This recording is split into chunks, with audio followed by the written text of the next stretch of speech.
It's time for Talk Law Radio with Todd Marquardt. Todd Marquardt, attorney at law in Texas. If you're a millionaire or a thousandaire, Talk Law Radio is now on the air. Call in with your business law question, your elder law question, veteran aid, Medicaid, build a business to get paid. 210-308-8867. Or ask a question online at marquardtlawfirm.com. That's MARQUARDT lawfirm.com. And now it's Talk Law Radio with Todd Marquardt. Welcome to Talk Law Radio. I'm Todd Marquardt. On the radio, on podcasts, on Facebook, on YouTube, and on talklawradio.com. Go to talklawradio.com if you want to be a guest or if you want to be a sponsor of the show. Today we're going to be talking about family business and financial planning with Steve, Jacob, and Joseph Warren. Before we get started talking about the law, let's begin with prayer. Dear God, thank you for this day. Thank you for all the gifts and blessings that you give to us. Please forgive us for our sins, for our mistakes, for doing the wrong thing or failing to follow your will. Please help us to follow your will more closely. Help us, Steve, Jacob, Joseph, and myself, have a good conversation about family business and financial planning today. Help us to do everything we do for the good of your people, for our own good, and for your glory. In Jesus' name, amen. Amen. Amen. Now it's time for us to talk about these legal issues in family business, but also we want to know all about how the family business runs. And later, Steve is actually going to tell us the secret to having a successful business. And Steve, since you're the head honcho, we'll start with you. Or Sure. Maybe I'm just assuming that you're the head honcho. Maybe actually it's Joseph. Well, we're all co-owners of Okay. Financial Planning HQ. So my role is I'm president and part owner of the company. And so really happy to be here. Thank you for having us. And Joseph and Jacob are my sons, and they also are part owners of the company as well. Tell us how you got started and a little bit about your background. I started in the insurance industry back in 1987. And so what I did was I answered a blind ad in the newspaper, so I didn't know where I was going to. But it ended up being a large insurance company, MetLife at the time. And the ad said, would you like to earn $50,000? And at the time, I had just been laid off from my prior job. So I went there, and I was disappointed to find out it was an insurance company. However, after about 6 or 7 interviews, I decided to join the company, and that's the way things began for me. Wow. Yeah. Yeah. That was a good ad. Want to make $50,000. It was definitely a blind ad. Yeah, interesting. And so you started with MetLife, but you're not with MetLife any longer, right? No, the evolution took me to eventually becoming a financial planner, a technician, if you will, around 2000, achieving my designations, and eventually evolved into being more focused on financial planning and holistic type planning, comprehensive planning, if you will. And then around 2011, I had an administrative assistant who decided to leave for whatever reason. And so I decided to ask my son Jacob if he wanted to intern and get a feel for what the business was like. And so in 2011, he joined me as a salaried employee. And after about a year, 18 months, he actually became an advisor. He got a great offer, too. $50,000? Not quite. He got a great offer. It was really a good base salary to start with. And so was that because of what you were offered or because of the company that you were working with? It was because of the fact that he was going to work with me and he would be mentored, and his likelihood of success was 100%. Oh, great. Wow, that's a pretty good guarantee, Jacob. Mm-hmm. Is that the way you remember it? Mostly. Maybe a little different perspective. Well, tell us a little bit about yourself. Sure. So I'm Jacob Warren. I'm the youngest of the Warren trio here in the studio. And back in 2012, or I remember 2012, maybe it was 2011, Steve had asked me if I wanted to come intern, see if I liked the business, if I was interested in it. And it's kind of funny. I did not know what he did for work. I knew he dressed nice and worked a lot, but I wasn't sure what he did for his clients. So kind of like him, I was a little bit surprised when it was like an insurance, investment type of job. But I got very interested in the life insurance part of what we were doing pretty early on to starting. I found it fascinating how creative you could be with the planning and different ideas you can provide to business owners for how to use insurance to make sure that they're secure. So ever since then, since 2012, been doing it ever since then. And our business has changed a lot since then. But I think we're in a really, really good spot, and I'm happy to be here. I appreciate the invitation, Todd, and also Joseph, for you extending your invitation to myself and Steve. Oh, yeah. Well, I've been trying to get you guys over here for a long time. Maybe I should have called you directly. Joseph, why don't you remind our listeners you're a returning guest. Yeah. You've done some great shows with me, money and banking, and Social Security. And so if you're interested in those subjects, definitely search the archived audio on talklawradio.com or go to YouTube if you want to see the videos. Yeah. But Joseph, just remind everybody your journey, how you came to be working with your dad and your brother. Definitely. Thanks for having me on again. Around 2012, when Jacob was starting to intern, I was joining a graduate program at UCLA for organic chemistry. And I soon found out that I hated it. And I quit without a financial plan or anything. I was very broke in LA. And I remember during that time, I came to visit home. And being prideful, I didn't want to say that I was struggling with money. I think that's something that's hard to admit sometimes. And they took me to a fancy dinner. I was kind of seeing that Jacob was making good money. And I think that may have planted a seed in a way of, maybe there's something else I could do. Maybe I'm not on the correct path right now. So after a while, I said, I'm running out of money. I need help. My dad came, picked me up, came home, and I started as an intern as well, and just found that I love the aspect of enlightening people or educating people on their finances, because that can really wake them up to more possibilities in their life. Great. So you started as an intern, and what would you say is one reason why you've stayed? The fact that you can always get better in this industry. There's always something new to learn. The laws are always changing. The situations are always changing. I think of kind of a crazy year, 2020. That year, there was a lot of planning opportunities to refinance your mortgage, to do Roth conversions, lots of different things. And I just think it's endlessly fascinating because the world changed so quickly, and you can constantly sharpen the sword, get better, and provide better advice to your clients, and then you get to see the impact of them achieving their goals, which is just, to me, that's addictive. I love to see that. Let's talk about Financial Planning HQ. Who wants to talk about the company? Steve? I can do that, sure. Financial Planning HQ is an independent registered investment advisor. And so what that means is that we're not affiliated with a broker-dealer. We're not affiliated with an insurance company. And so we're ruggedly independent, and I think it allows us to give unbiased advice to our clients.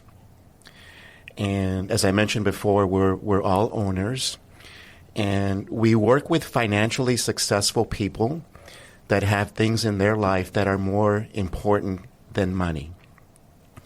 And so what we do is we provide them with a team of highly skilled subject matter experts that hold their own financial subject matter experts accountable to each of their objectives. So that would be in the tax, legal, insurance, investments or wealth management, and financial planning. So clients typically will have relationships with these types of subject matter experts, but they don't talk to each other. They're not coordinated, and they give advice to the client in a vacuum and not in alignment with an overarching strategy. So, in short, that's what we do. Our team holds their team accountable to each of their objectives, and then we set up a plan that's designed to work. And we make all of the necessary course corrections that are necessary so that they stay on track. There's a plan in place to make things happen. The end result is that they get their entire financial house in perfect order. We got to take a break. We'll be right back.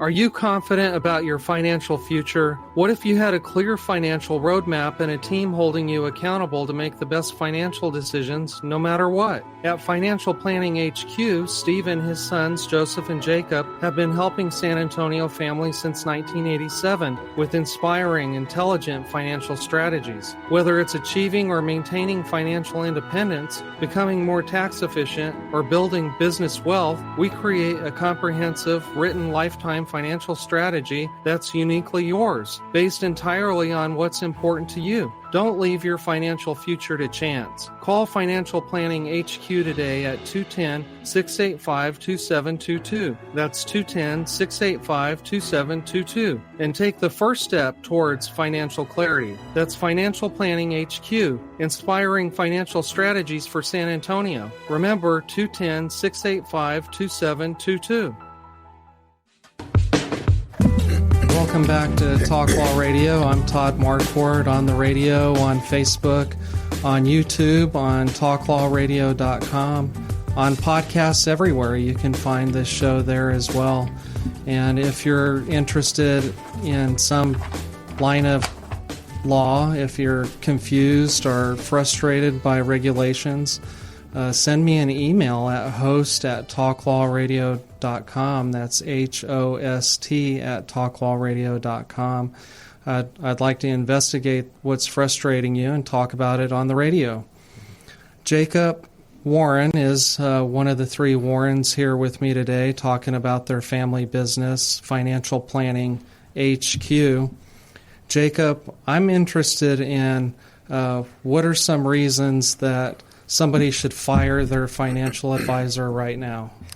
That's a great question, Todd. And I was actually just looking at some of the information that's come back from clients out there and common mistakes that their financial advisor makes. And the number one mistake and reason why people fire their financial advisors now is that they don't know what they're paying their financial advisor.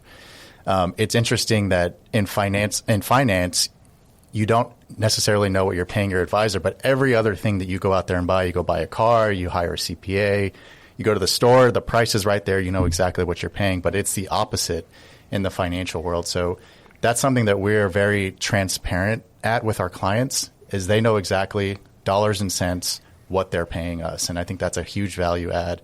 And my dad and I were talking about this in the lobby. Have we ever met anybody that actually knew what they were paying their financial advisor? I ran into one person in my career since 2012. Steve, since the 80s, has said he's ran into 0 people. Joseph? Very few. Very few. So it's very uncommon for someone to actually know. And that's something that we're very, like I said, we're very transparent.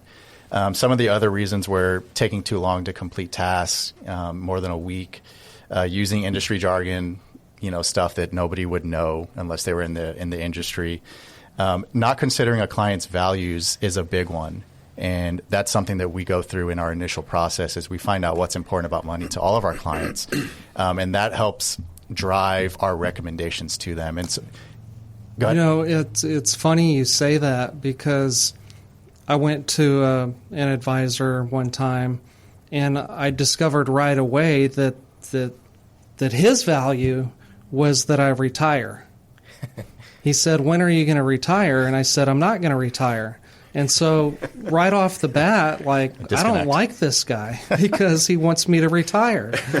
And so I think that's awesome that you actually ask the question. You're not going to push some agenda on me.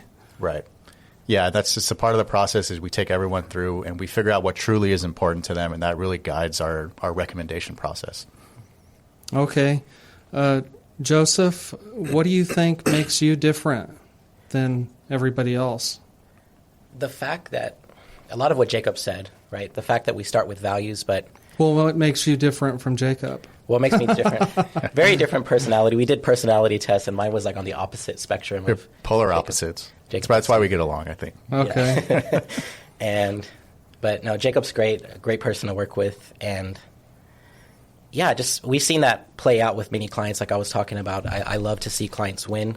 We've had clients who have family businesses, a lot of husband and wife business owners, and that's really neat too because the strategy can create perfect alignment of their business and also their personal finances. So that their business almost becomes this powerful tool they have to make sure they hit all their financial goals. So it's a blessing. I didn't really think about it, but it's really cool that decisions Steve was making when I was in middle school have led to me being here working in this business. And I never really thought about it until this interview, but I really believe in what we're doing. It's all about providing the best value to the client. That's what it should be about. It seems obvious, but for some reason it's lacking with a lot of companies in the financial industry. Steve, I'm so surprised and just in awe and wonder and how you got your kids to work with you, because my kids knew exactly what I did from the time that they were babies, because I told them, I can't play with you, I'm at work. and so I think I accidentally turned them off to the law just by showing them all the sacrifices that I made and how hard that I worked. And I never had the opportunity to even say, hey, why don't you be a lawyer? Because they were constantly saying, by the way, I never want to be a lawyer. So how did you convince them to come work with you? I didn't convince them. They actually made the decision on their own. And I think that's important. Most of my clients, their kids are all over the place, all over the United States, and they don't live close to each other. So it's truly a blessing to be able to work with my sons. I wish my daughter was in the business as well, but we can talk about that later. But it was their idea. I just presented an opportunity to them, and they made the decision on their own. And they were looking for an opportunity, so they had that chance to come to that realization on their own. Absolutely. That's right. Well, some of the things that other people run into problems with family business, I think has a lot to do with communication and expectations, unfulfilled expectations or unspoken rules. How do you deal with communication and expectations in your office? The best thing that I have done is to understand that there's generational differences, because there's an age difference, obviously. And each generation has unique perspectives. They have unique values that might be different from my own. So if I understand these generational differences, it makes it much easier to collaborate, to be innovative, and also to deliver tremendous value to our clients. And a great book for your audience would be A New Kind of Diversity. And I believe the author is Tim Elmore. Okay. And the book really talks about how to understand different generations. And I think just having that understanding helps facilitate a good environment to be in. And the other thing we did a couple of years ago was we identified our values, the things that were important to us. Within your office? In business. Okay. Yes. And so then we looked for commonalities. What are some of the things shared values that we have, where we can have a shared vision for building our business. And that exercise was actually very, very helpful. And it does require some leadership, and some thoughtful questions have to be asked of, let's say, your co-owners or your employees. Mm-hmm. And if you're able to do that and just ask, what's important about working at this company to you, you'll get some answers that really show that you care about the person, right? And you record those answers and just really look for common ground right between the rest of the employees or the rest of the ownership. If you have a difference of an opinion about something in the office, does that cause problems at family dinner, later on, or at holidays? It never has, as far as I'm aware of. What about you guys? I don't think so. Yeah. Typically, if we have like I don't want to say heated, but if we have a serious conversation at the office. It kind of just stays there. I think we all know what we want to achieve as a group, and keep that in mind when we're having these conversations. But I don't think it's ever really left the office. It's helped a lot with separating business from personal, because I feel the same way. Mm-hmm. I feel like we could disagree and have a heated discussion about something in the business and then go see a movie or something like that. Or go have dinner. Yeah. And Joseph's he's very innovative, and he knows he's very technology savvy, and he likes to do things that I'm not used to. Mm-hmm. So what I do is listen to him. How is it going to improve our business? Tell me more about that. And maybe we incorporate his idea. Instead of fighting it, let me listen, because they do have unique perspectives, unique body of knowledge, experience, even though they're younger. Do you have an opportunity to work with people that are in a family business? And how do you deal with some of the financial planning business issues like divorce and bankruptcy and disability and planning for death? Yeah. We thankfully haven't had any clients. So we do work with family businesses. I haven't seen a lot of spanning 2 generations like our business does, like father and son or father and son and daughter. But yeah, we do. And thankfully we don't see divorce. I think it's because of our process. We do start with what's important to the client. And we feel that our process leads to marital harmony. So never seen divorce, thankfully. With disability, I've had clients go through that, and they had disability insurance. So within 90 days of meeting with us, we have a meeting called a comprehensive safety review. We look at every risk that exists to their plan. And during that meeting, if they have a need for disability insurance, we'll get it for them. If they can't qualify, then we'll have a plan B of this is how we mitigate or avoid this risk. So, and then bankruptcy, thankfully, haven't dealt with that. I've had some people call in and ask, but I didn't take them on as clients. So not something I'm skilled in. But the main thing is with working with clients in a family business is it's personal. Like every business is different. Every family is different. So every piece of advice we give them is based on what do they need to do right now to get as close as they can to their goals, and what do they need to continue doing so they can move towards what they want to achieve. So it's different for every client, but usually we get really good results, and a business helps too because there's so many different strategies you can do with businesses to save on taxes and help with investing and all the different disciplines of financial planning. I want to take a moment just to invite callers to call in at 210-308-8867, 210-308-8867, to ask you guys a question either about running a successful family business or about financial planning HQ or about values-based financial planning. I think that everybody that works with money, bankers, financial advisors, people that sell stock or insurance, everybody says they do financial planning. And so how do you combat that? How do you define exactly what you do and how it's different? People oftentimes think that I'm a financial planner. However, a financial planner is a technician. And what we do is we're financial CEOs for our clients. So I actually provide oversight on all the technicians. I mentioned the tax, legal, insurance, investments, financial planners. So I am the financial CEO. The client moves to the board of directors. I report to the client, and I keep all the other technicians in line and make sure that the advice that they're giving the board of directors, the clients, is in alignment with their overarching strategy. Well, that's a great way to put it, but you can see how regular people that are not in the industry would be confused. Yes, when their stockbroker is telling them that they're doing the same thing that you're doing. We hear that all the time. It's very common. Yep. You guys have any thoughts on that?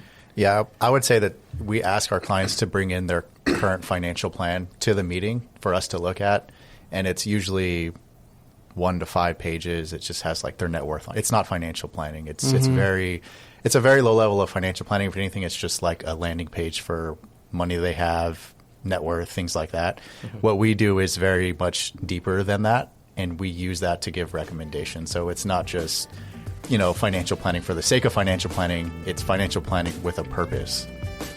Awesome. Well, we got to take another break, and now's a good time to let everybody know that we're still wanting somebody to call in and ask a question.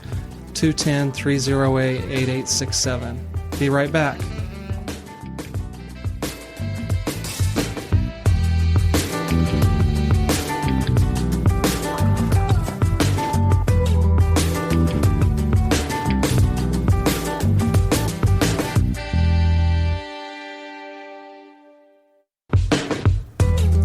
God started with one law: don't eat from the fruit of that tree. Then he gave Moses the 10 Commandments. And now we have municipal, state, and federal lawmakers that won't stop making new laws that impact you without you knowing it. So Talk Law Radio is all about helping you discover your legal issue blind spots by listening to me talk about the law on the radio. And today we're talking about family businesses, what makes them successful, and specifically Financial Planning HQ with Steve, Jacob, and Joseph Warren. And the reason why I keep putting Jacob ahead of Joseph is because I actually thought you were older, Jacob. And I think that I thought that because you started working with Dad before he did. Mm-hmm. Most people that see Joseph and I think I'm older.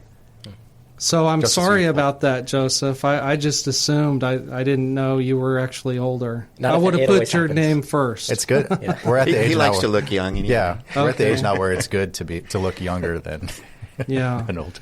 So this is the third segment, and I like to talk about sinners and saints. I'm a lover, I'm a child, I'm a mother, I'm a sinner, I'm a saint.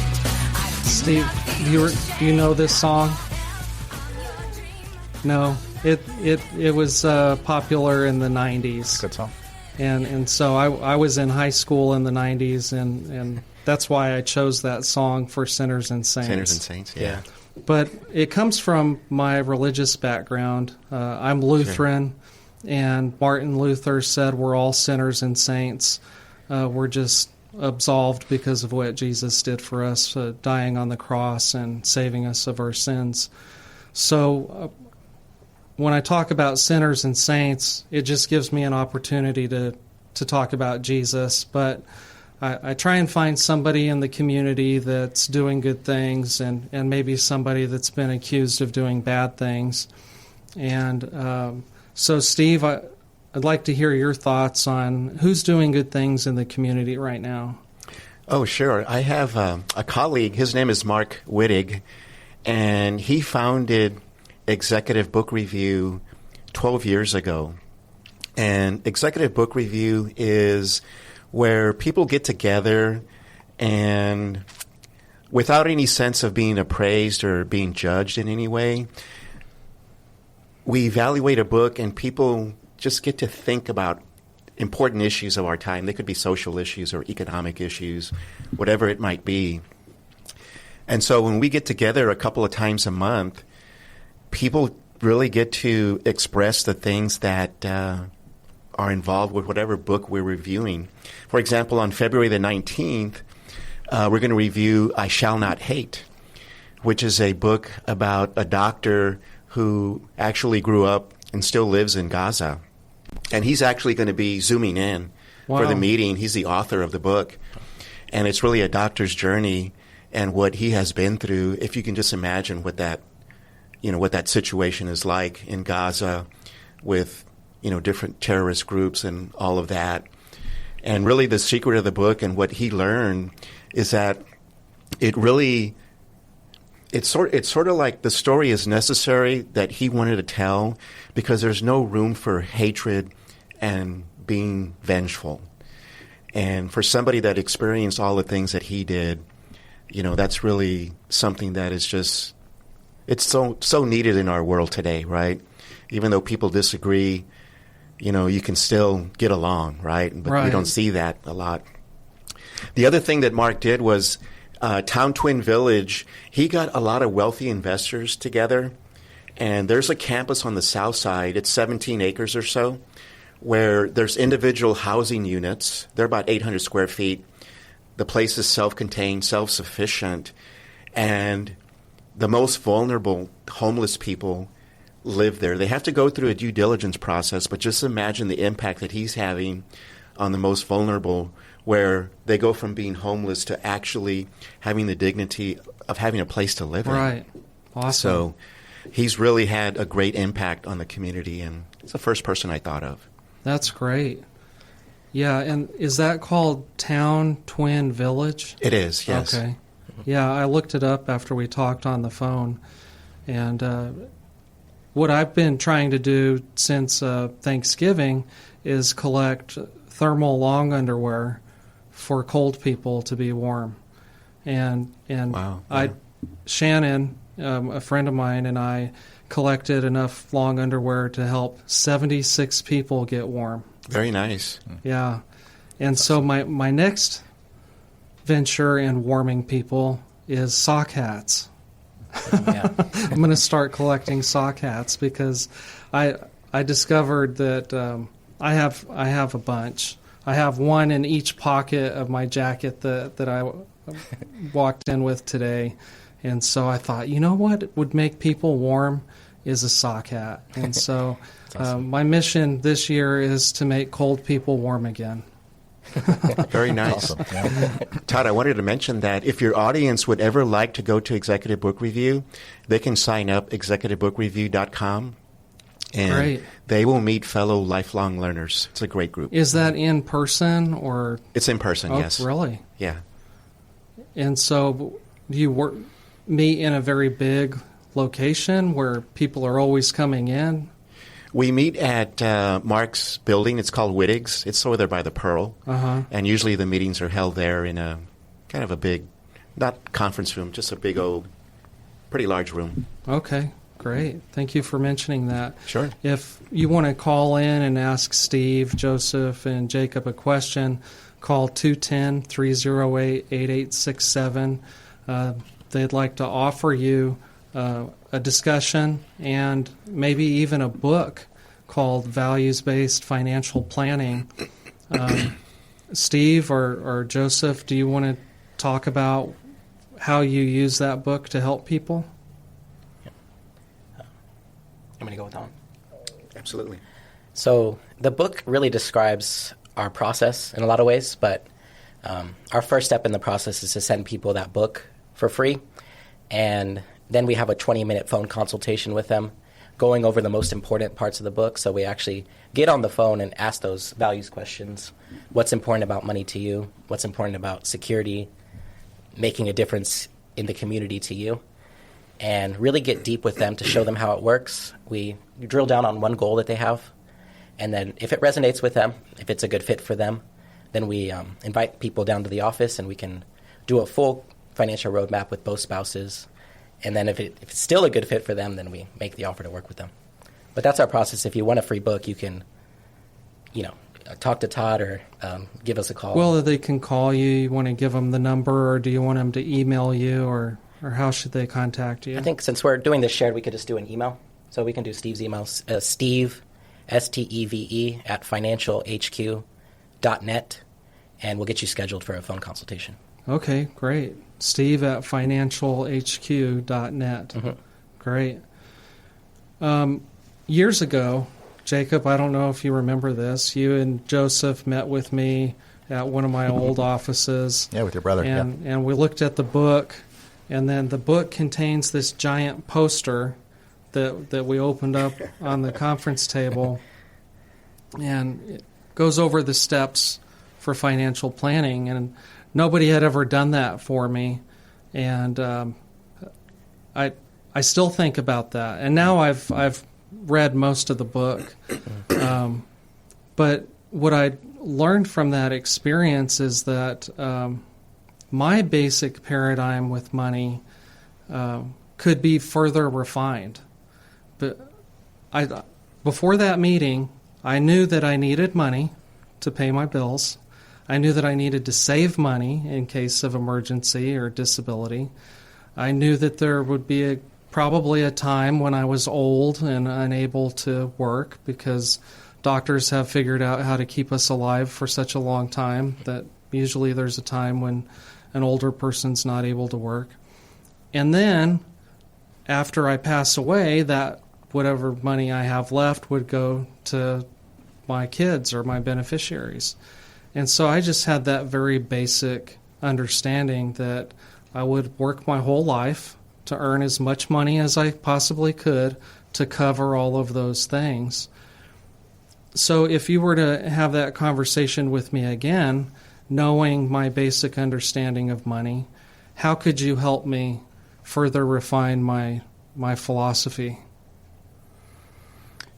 I think the financial roadmap experience is such a unique thing on its own, probably different than anybody has gone through with a financial advisor. And when you sit down and write everything down when we're talking about values, and once you start getting towards the top of what's really, really important to you, I think that's the part that can really kind of expand your thinking about your money, your legacy, how you want to be remembered when you're gone, what you want to leave to your kids, things like that. So I think just the experience on its own, it's such a great thing for people to go through. There's a psychological component to it. Very much so, yes. Right? Yeah. It's not just the rote practice of you need to earn money and you can buy stocks or insurance to do that. Mm-hmm. Yeah. In fact, we don't even get into money till towards the end of the conversation. Okay. At the beginning is all about how you feel as an individual about money. It's a really great experience. Awesome. Yeah. This is a good time for us to take a break. Joseph, when we come back, I'll ask you about crypto. Okay. So stay tuned. Awesome.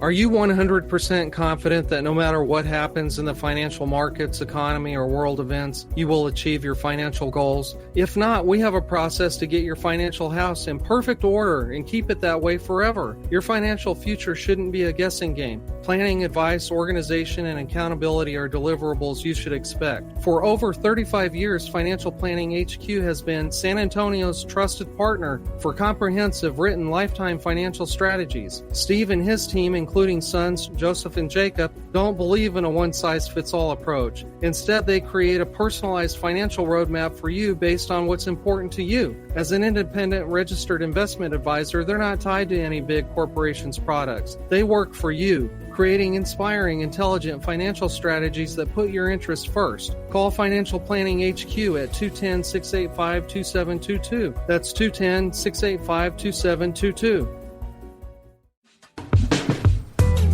Welcome back to Talk Law Radio. I'm here with Steve, Joseph, and Jacob Warren, family business financial planners. They own and operate Financial Planning HQ here in San Antonio, Texas. And since this is the fourth segment of our show, I like to talk about legacy.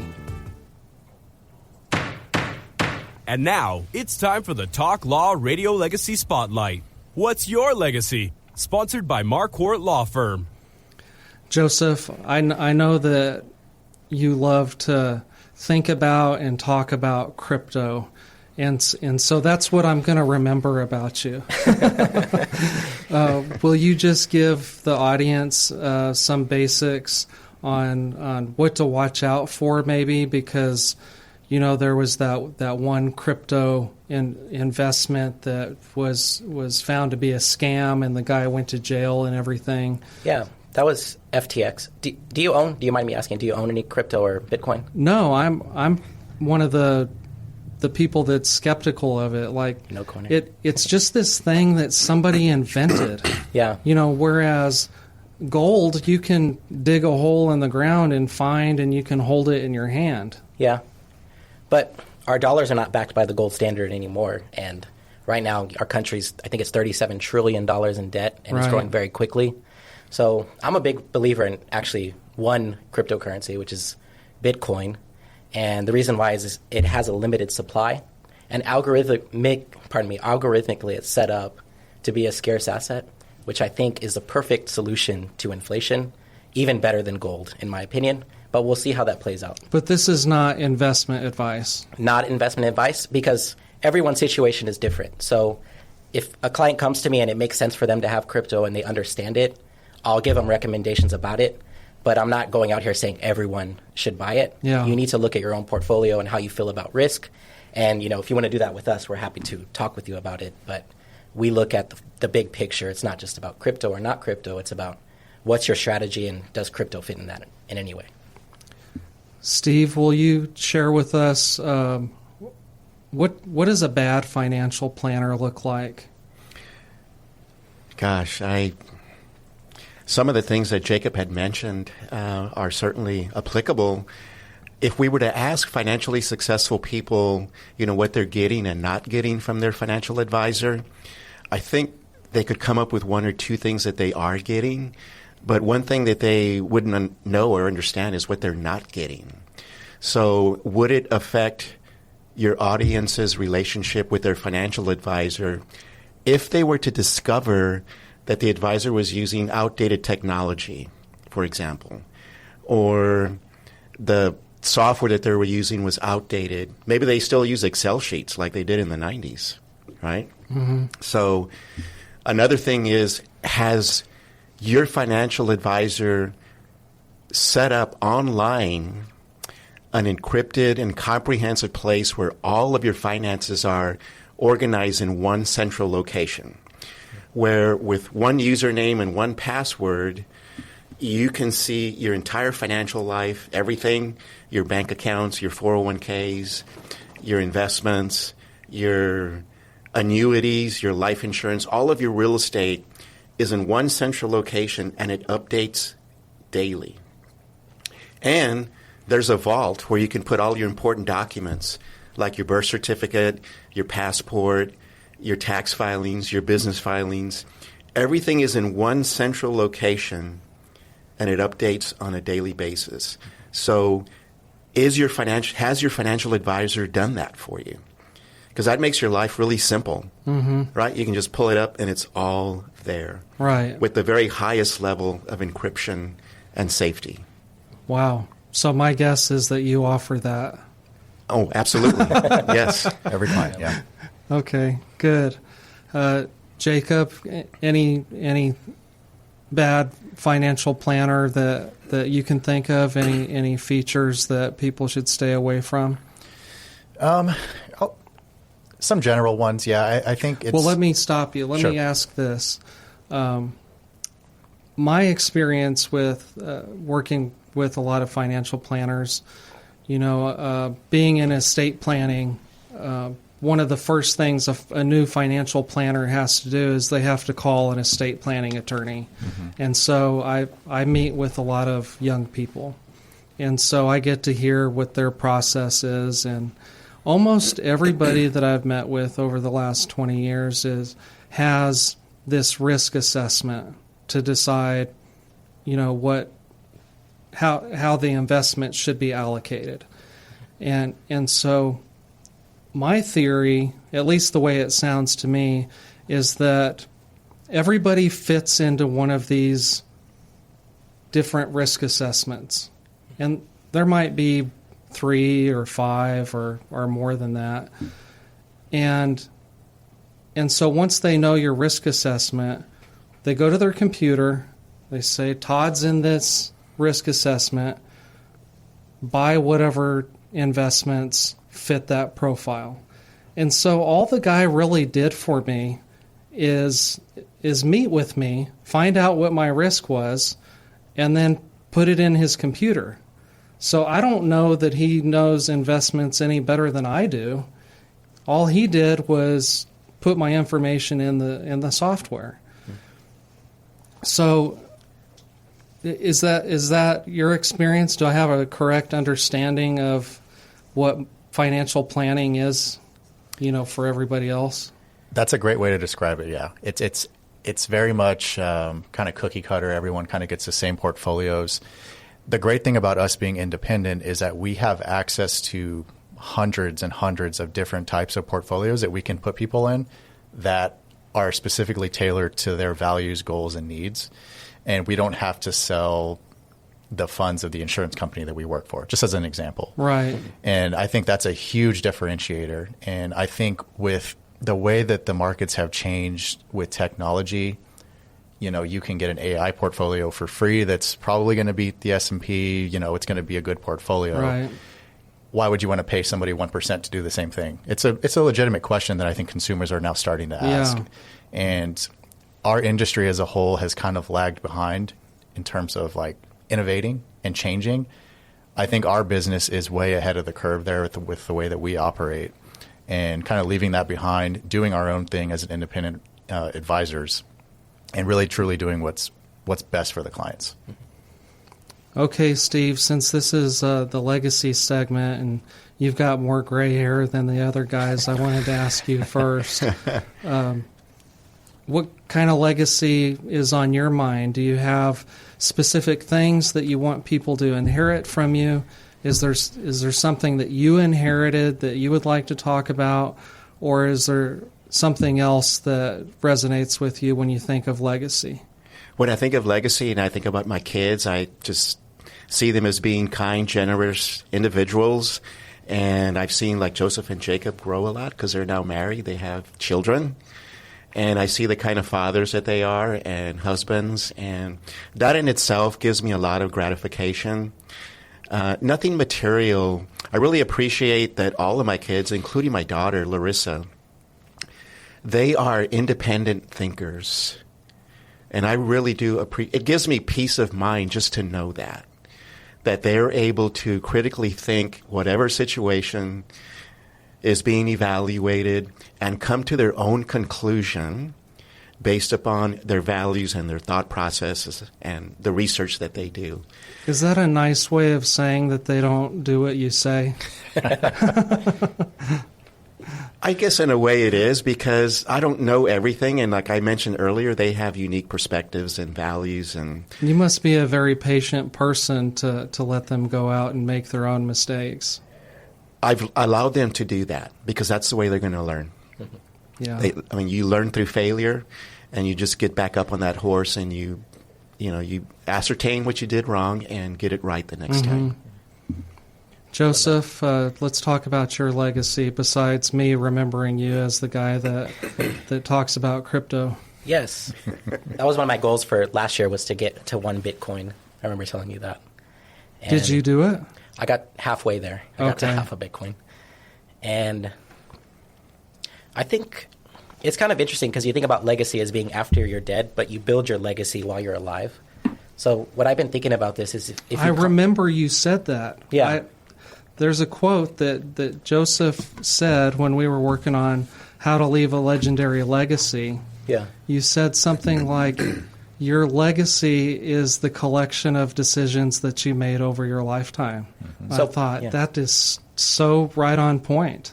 Yeah, it's if you really boil it down, that's what it is, and it's important to be conscious of your legacy and those decisions and who you're inspiring or who you're being a bad example to Right. at the same time. So, of course, having a daughter helps with that, but no matter what stage of life you're in, it's good to think, like, am I putting good out there? Am I helping people? And am I inspiring the people around me to do better in their life? Well, my dad always said, somebody's always watching. And, they do. They say, Todd, I didn't know that you were doing dog agility until, I heard about it. I Yeah. thought, well, I didn't even know people cared. Yeah. But people are always watching. Jacob, how about you? What would you say you want your legacy to be? Yeah, that's a great question. I think my perspective has changed recently being a new father, and it makes me think about the unique opportunity that we all have to build this business, here in town and grow it to a place where we're a big business and people recognize our name and things like that is really exciting to think about. And we have such a great opportunity to do so. And I think really just, enjoying the moments, enjoying the failure. Like you said, I think the failure is super important, to get better. That's the way you learn things. So really just enjoying the moments at the office, at home, building a great business and building a legacy that way is exciting. And so, what does succession look like? We have one president sitting here today, and so how will you decide who the next president is going to be? Uh-oh. On the spot. He's going to do a series of games, I guess. Our succession planning is that eventually they would inherit the business, and then Right. later on that maybe they would also bring in my grandchildren into the business. Oh, 'Cause great. It can be an outstanding opportunity that's dynamic and fun. It's really great to work with people, and people are so unique. It's just a lot of fun, and hopefully it can continue on to their children as well.